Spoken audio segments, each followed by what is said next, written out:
Hi guys. Hey listen, I was over here at my office just getting some work done, and I had a thought that I wanted to share with you.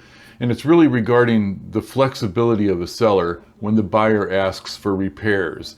Now, a seller isn't obligated to make any repairs that a buyer asks for, but a buyer isn't obligated to continue on with the deal either. A buyer can walk away at this point. Keep in mind that a buyer is very, very emotional midway through your deal. So he does a home inspection, he comes up with a list of repairs. Be judicious about it. Think about it and be conscientious of what the buyer wants.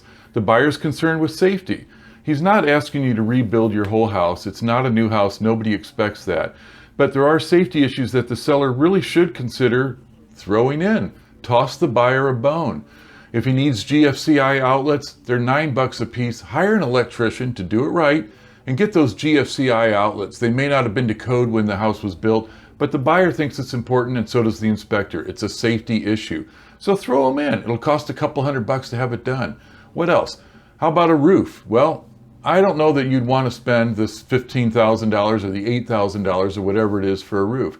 If you're about to lose the deal and you've lived in that house for 15, 20 years and you know the roof is on its way out, I'd give some serious consideration to doing the roof to get the house sold. But you might be able to just patch the roof. You might be able to just do it's a little inspection. It's a tune-up. It's a roof tune-up. Costs $250. The guy will patch. He'll give you a certificate. He'll say it's nice and it's watertight.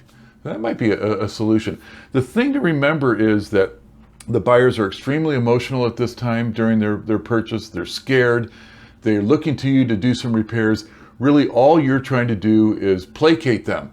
Throw them a bone. Keep the deal together. If it costs you $1,000, so what? Your deal gets done and you move on and you get the big paycheck at the end, which is what we're trying to teach here. Anyway, that's all I'm going to say. Be flexible when the buyer asks for repairs. You don't have to do everything he's asking for. Do a few of them and keep your buyer happy at this time. And you'll go a long way to getting your deal done. Okay, that's all. Have a great day.